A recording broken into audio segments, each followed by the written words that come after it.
Bonjour à tous, nous sommes le lundi 27 juillet, il n'y a absolument aucun doute, la Coupe du Monde est terminée. Aujourd'hui on est dans un tunnel mercato absolument dingue avec des news de sensation qui sortent dans tous les sens.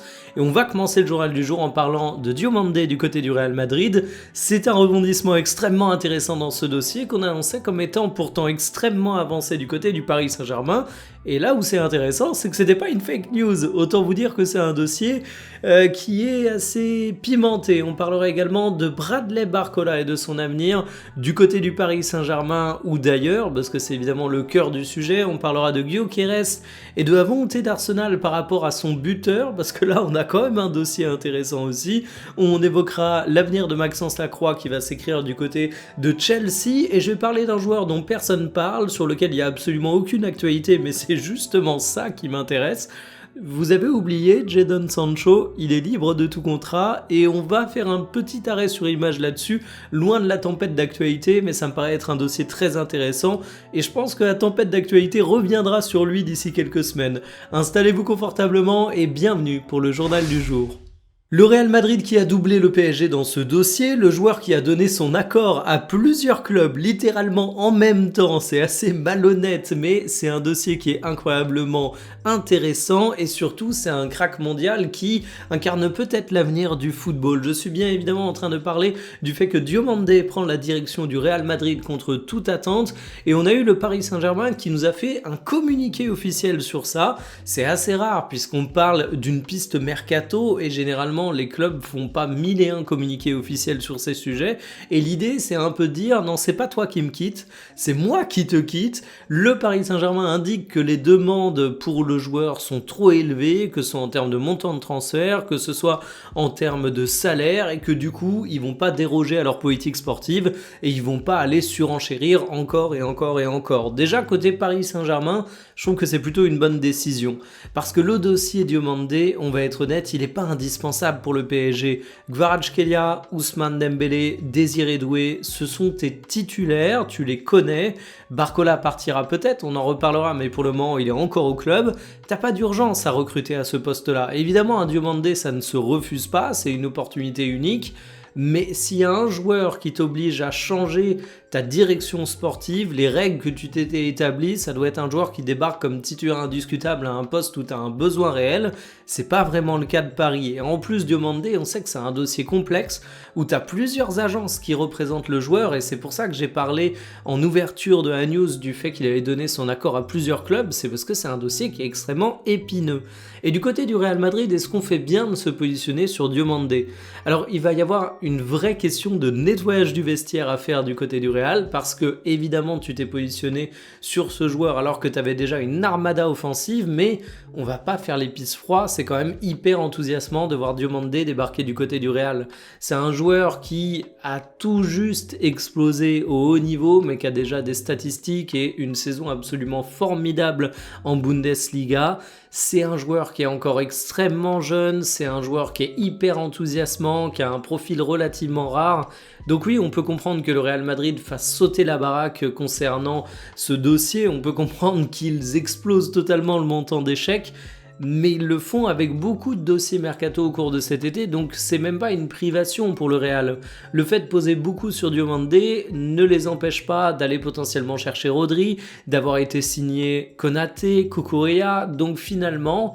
je suis très pressé de voir ce que ça va donner, mais moi je retiens un truc aussi dans ce dossier, c'est que l'attractivité du Real, quoi qu'on en dise, elle est unique et elle est imbattable. 170 millions d'euros pour Bradley Barcola. Alors on va reprendre les informations une par une parce que c'est un dossier extrêmement brûlant. La première, c'est le journal L'Équipe qui nous a informé que le joueur ne prolongerait pas du côté du Paris Saint-Germain. C'est un choix qui est sportif et pas financier parce qu'il aurait été largement revalorisé, mais ça se comprend et c'est tout à son honneur. Ça c'est le premier truc que j'ai envie de dire. Parfois, il y a des joueurs qui veulent partir et qui font des stories à la con, qui font des dramas dans la presse, où il y a un climat toxique autour d'eux. Barcola, c'est pas ça. Le mec, c'est pas une question de salaire, c'est une question d'avoir envie de jouer.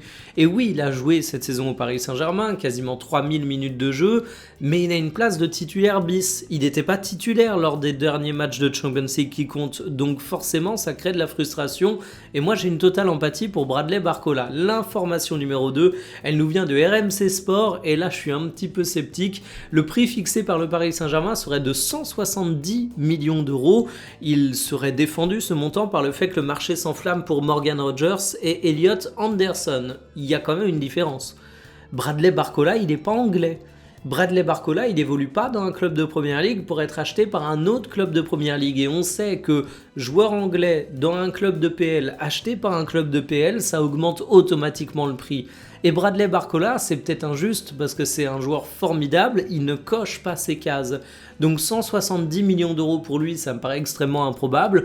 C'est peut-être une manière pour le Paris Saint-Germain de faire fuiter ça et de dire on sera intraitable sur ce dossier parce que Barcola, il part pas dès l'été prochain même s'il prolonge pas, parce que Barcola c'est un joueur qui est utile dans l'effectif, parce que Barcola il n'est pas du tout en solde, donc position défendable pour le Paris Saint-Germain. Moi honnêtement j'aurais bien aimé voir Barcola rester des années et des années du côté du PSG. Je comprends néanmoins la volonté du joueur, reste désormais à voir quel montant de transfert sera officiel. Moi, je sens bien un petit 100-120 millions d'euros pour Barcola, avoir la partie fixe, avoir les bonus, mais c'est en tout cas un joueur qui vaut incontestablement plus de 100 millions d'euros. Gyökeres déjà indésirable du côté d'Arsenal, en tout cas il est avancé comme une monnaie d'échange dans le dossier Julian Alvarez. On sait qu'Arsenal aurait voulu proposer beaucoup de cash, mais en plus Gyökeres, comme ça c'est un moyen de dire à Atlético, ok tu perds ton attaquant mais tu récoltes beaucoup d'argent et surtout tu as un successeur parfaitement capable qui arrive automatiquement. Alors je suis très sceptique dans le dossier Julian Alvarez du côté d'Arsenal, je vais pas épiloguer là-dessus, vous savez que l'Atleti n'a pas la volonté de vendre le joueur, mais que le joueur a envie de partir et que ça pousse extrêmement fort. On a parlé du PSG, on a parlé du Real Madrid, on a parlé évidemment du FC Barcelone, on parle d'Arsenal, bref, l'avenir nous dira ce qu'il en est. Mais en attendant, moi je me mets à la place de Gyökeres, je vois ça sortir dans la presse et je me dis ok, ça fait 1 an que je suis au club et je suis déjà évoqué comme une monnaie d'échange. Déjà qu'il va devoir se taper la concurrence d'Havertz qui revient, qui a passé une bonne partie de la saison dernière blessé et ça va pas être simple à négocier, mais en plus il y a ce petit truc qui va te challenger un petit peu en termes de confiance. Il va falloir être solide mentalement pour Gyökeres. C'est pas forcément le joueur dont je rêve à la pointe d'Arsenal, mais si je dois bien lui reconnaître un truc, c'est d'être un guerrier qui ne lâche rien mentalement. Eh ben, à voir la suite du mercato d'Arsenal, mais il va définitivement avoir besoin d'être un guerrier qui lâche rien mentalement, parce que les épreuves, elles s'annoncent nombreuses. Est-ce que cette fois c'est différent? Est-ce que Maxence Lacroix il va s'imposer à Chelsea ou est-ce qu'il va rejoindre le nombre incalculable de défenseurs centraux qui se sont plantés là-bas? En tout cas, il passe officiellement de Crystal Palace à Chelsea pour un montant de transfert évalué à 60 millions d'euros. Et oui, il y a des défenseurs centraux en quantité du côté de Chelsea, mais est-ce qu'il y a des défenseurs centraux qui ont la qualité de Maxence Lacroix? En fait, déjà du côté des Français, on en connaît beaucoup, hein. Il y a Fofana qui est arrivé mais qui a déçu en se blessant à gogo. Dizazi et Badiachil, ça a été des énormes flops. Colwill s'est fait les croiser dès son arrivée, ce qui fait que ouais, t'as une charnière Chalobah-Fofana qui a été intéressante, mais t'as de la place du côté de Chelsea, t'as de la place si t'es doué.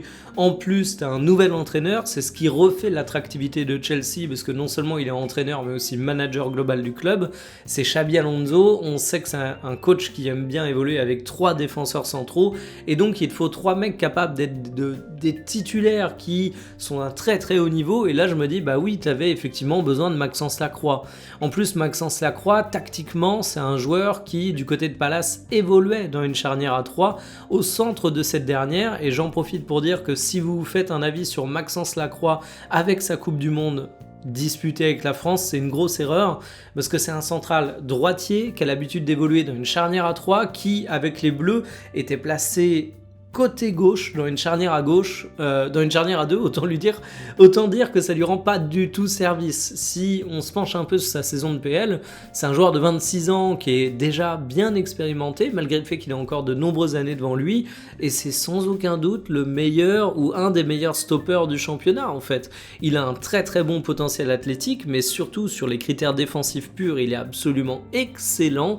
Donc moi je suis très curieux de voir ce que ça va donner du côté de Chelsea, mais ok, Chelsea, ça a donné un peu tout et n'importe quoi au cours de ces dernières années dans ce secteur, sauf que là, c'est un très très bon central, t'as un nouvel entraîneur qui est très très bon également, je pense que ça fait sens par rapport aux besoins et à la mue tactique de l'équipe, donc franchement, moi je vois ça plutôt d'un bon oeil pour toutes les parties.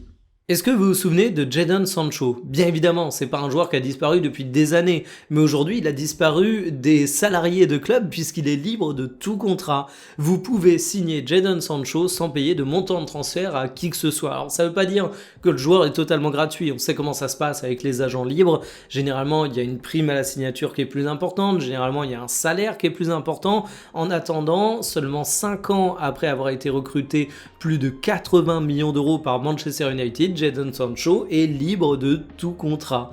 C'est une dinguerie, mais en même temps, il faut dire qu'il a eu un parcours assez particulier. Jadon Sancho, il a donc été transféré 85 millions d'euros en 2021, un échec relatif à United. Il s'était bien relancé avec un prêt du côté du Borussia Dortmund, mais derrière Chelsea, Aston Villa, c'était un petit peu plus compliqué. Et je dois vous avouer que de mon côté, ça m'a beaucoup déçu parce que je croyais dur comme fer à Jadon Sancho.